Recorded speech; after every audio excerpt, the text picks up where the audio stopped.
નમસ્કાર દર્શક મિત્રો, @ગુજરાતમાં આપનું સ્વાગત છે। ગુજરાત ભાજપમાં છેલ્લા કેટલાય સમયથી રાજનેતાઓ ભૂપેન્દ્ર પટેલ સરકારમાં મંત્રીમંડળનું વિસ્તરણ ક્યારે થશે તેની વાટ જોઈને બેઠા છે અને હાલ ફરી એકવાર કંઈક એવું બન્યું છે કે જેના કારણે ગુજરાત સરકારના મંત્રીમંડળના વિસ્તરણની જબરજસ્ત ચર્ચાઓ જાગી છે।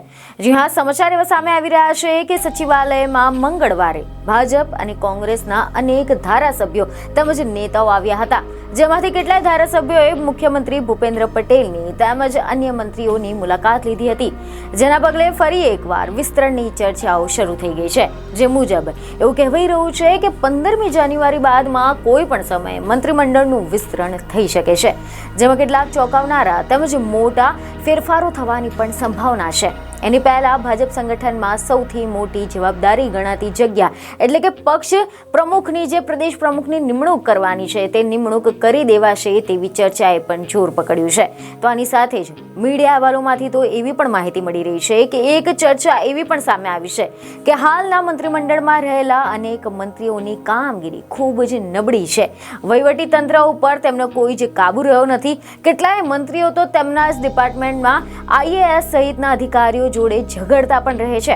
મંત્રી અને જે તે વિભાગના વહીવટી તંત્ર સાથે કોઈ જ ટ્યુનિંગ દેખાતું નથી અને આના કારણે વિભાગની કામગીરી ખોરંભે પડી રહી છે। તો આ જ પ્રકારની અનેક બાબતોની જાણકારી મુખ્યમંત્રીને પહોંચાડી દેવામાં આવી છે। એટલું જ નહીં, દિલ્હી ભાજપ હાઈકમાન્ડને પણ હવે આ વિગતોની જાણકારી આપી દેવામાં આવી છે।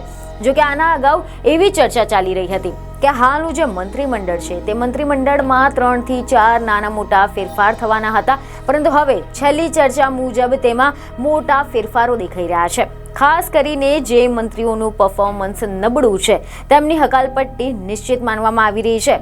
એટલું જ નહીં, કેટલાક મંત્રીઓને ભાજપના સંગઠનની જવાબદારી પણ સોંપવામાં આવશે અને આના કારણે તેઓને મંત્રી પદ છોડવાની ફરજ પડી શકે છે। તેમની સામે મૂળ કોંગ્રેસી ગણાતા પરંતુ પક્ષ પલટો કરીને ભાજપમાં આવી ગયેલા તેમજ ચૂંટણી જીતી ગયેલા જે અમુક નેતાઓ છે તેમને મંત્રીમંડળમાં સ્થાન આપવામાં આવશે, જ્યારે ભાજપના મહત્વના કેટલાક મંત્રીઓને સાઇડલાઇન પણ કરવામાં આવે તેવી શક્યતા દેખાઈ રહી છે।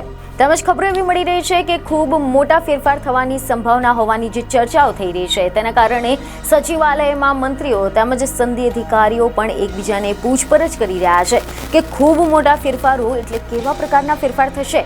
તમે જણાવી દઈએ કે જાન્યુઆરી મહિનામાં જ ભાજપના નવા જે પ્રદેશ પ્રમુખ છે તેમની નિમણૂક થઈ જશે તેવી ચર્ચાએ જોર પકડ્યું છે। તો આની સાથે જ સરકારના મંત્રીમંડળનું વિસ્તરણ પણ થઈ જશે તેવો વિશ્વાસ ભાજપના સિનિયર નેતાઓને છે। બીજને ખબરો સાથે ફરી મળીશું। ધન્યવાદ।